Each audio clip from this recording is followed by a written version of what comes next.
যে কোনো competitive examination crack করার জন্য একটা রাইট অ্যাপ্রোচ দরকার, সেই রাইট মাইন্ডসেট দরকার।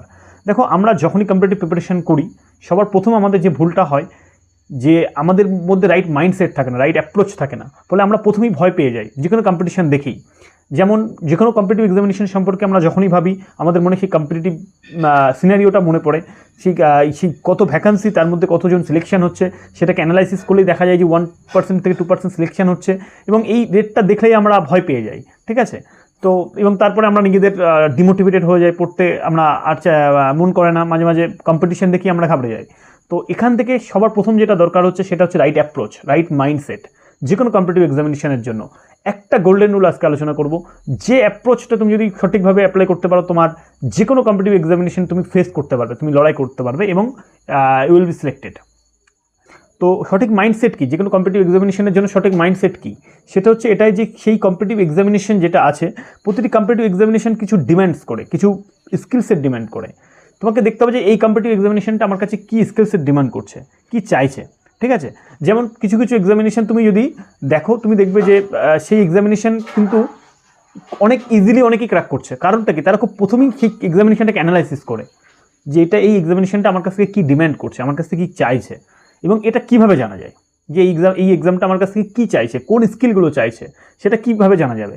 এটা জানা যাবে একমাত্র যখন তুমি এক্সামটাকে অ্যানালাইসিস করবে, যখন তুমি প্রিভিয়াস ইয়ার কোশ্চেনকে অ্যানালাইসিস করবে, যখন তুমি তার সিলেবাসটাকে দেখবে, ঠিক আছে, এবং যখন তুমি কাট অফ অ্যানালাইসিস করবে যে কতটুকু লেভেলে আমার স্কিলটা দরকার।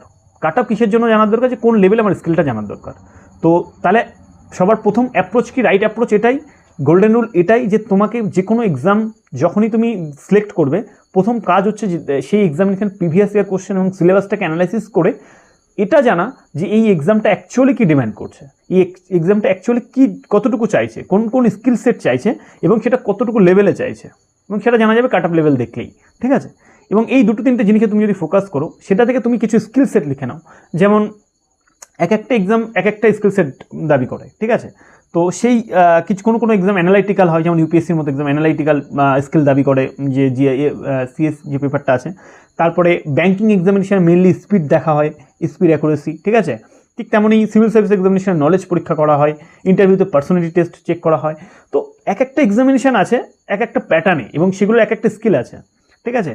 তো সেই জায়গাগুলো তোমাকে দেখতে হবে। তুমি প্রিভিয়াস ইয়ার কোশ্চেন দেখলেই বুঝতে পারবে এই এক্সাম আমার কাছ থেকে এই জিনিসগুলো চাইছে, এবং এই স্কিলটাকে, ওই স্কিলগুলোর উপরে কাজ করো, ব্যাস, আর কিছু না। ওই স্কিলগুলোকে তুমি ইমপ্রুভ করতে শুরু করো। তুমি দেখবে যে যদি নলেজ পরীক্ষা হয় তাহলে তুমি অনেক বেশি নলেজ গ্যাদার করো বই পড়ে, যদি স্পিড হয় তাহলে টেস্ট দিয়ে প্র্যাকটিস করে করে স্পিডটাকে বাড়াও, ঠিক আছে। যে এক্সামিনেশন তুমি ফোকাস করছো, যে এক্সামিনেশন তুমি পড়ছো, তাকে তোমার জানতে হবে এক্সামিনেশন তোমার কাছে কী চাইছে, ঠিক আছে। যখনই দেখো, যখন কোনো মিক্সচার থেকে ফিল্টার করা হয় না, সেই ফিল্টারে একমাত্র কিন্তু যে সমস্ত পার্টিকেলই যায়, যে সমস্ত পার্টিকেল ওই ফিল্টারের প্যারামিটারগুলো বা স্কিল মানে প্যারামিটারগুলো ফুলফিল করতে পারে, ঠিক আছে। তো এক্ষেত্রে এই এক্সামিনেশন মানে কিন্তু একটা ফিল্টার, একটা এন্ট্রান্স। তো সেক্ষেত্রে তোমাকে তারাই এন্টার করবে যারা এই এক্সামিনেশন ডিমান্ড বা স্কিলগুলোকে ফুলফিল করতে পারবে। তো সেই স্কিলগুলোর প্রতি, এবং এই স্কিলগুলো সবাই অ্যাচিভ করতে পারে প্র্যাকটিসের মাধ্যমে, সেটা নলেজ হোক, সেটা স্পিড হোক, সেটা অ্যাকুরেসি হোক, এবং যাই হোক না কেন, কোনো সময় রাইটিং স্কিলের প্রয়োজন হয়, কখনো রিডিং স্কিল, কখনো অ্যানালাইটিক্যাল স্কিল, কখনো পার্সোনালিটি, এইগুলো সমস্ত চেক করা হয় এক একটা এক্সামিনেশনে, কখনো কম্পিউটার টাইপিং স্কিল। তো যেই স্কিলগুলো চাইছে সেই স্কিলগুলোর উপরে কাজ করো, দেখবে একটা সময় পরে গিয়ে দেখবে তুমি এক্সামিনেশন ক্র্যাক করতে শুরু করে দিয়েছো, ঠিক আছে। তো এইটাই বলার one golden rule, that is analysis your exam, analysis your previous year papers and no your exam. দেখবে তুমি খুব সহজে এক্সামটাকে জানতে পারলে তুমি ভয় পাবে না, তুমি কাট অফের ভয় পাবে না, তুমি কম্পিটিশনে ভয় পাবে না। কারণ খুব কম মানুষজন এইগুলো এক্সাম না জেনে পরীক্ষা দিতে বসে যায়, এবং সব কিছু পড়ে আসতে চায়, সব কিছু করতে যায়, ফলে শেষে গিয়ে পরীক্ষার কাট অফ ক্লিয়ার হয় না। তো এটাই হচ্ছে মেন গোল্ডেন রুল, যে এক্সামটাকে জেনে সিলেবাসটাকে জেনে প্রপারলি সঠিক জিনিসটাকে পড়াশোনা করা। যে ভয় বা ভীতি আমাদের মধ্যে কাজ করে, সেটা থেকে আমরা বাইরে বেরিয়ে আসতে পারি এই রাইট অ্যাপ্রোচের মাধ্যমে। চলো নেক্সট ভিডিওতে আবার দেখা হচ্ছে।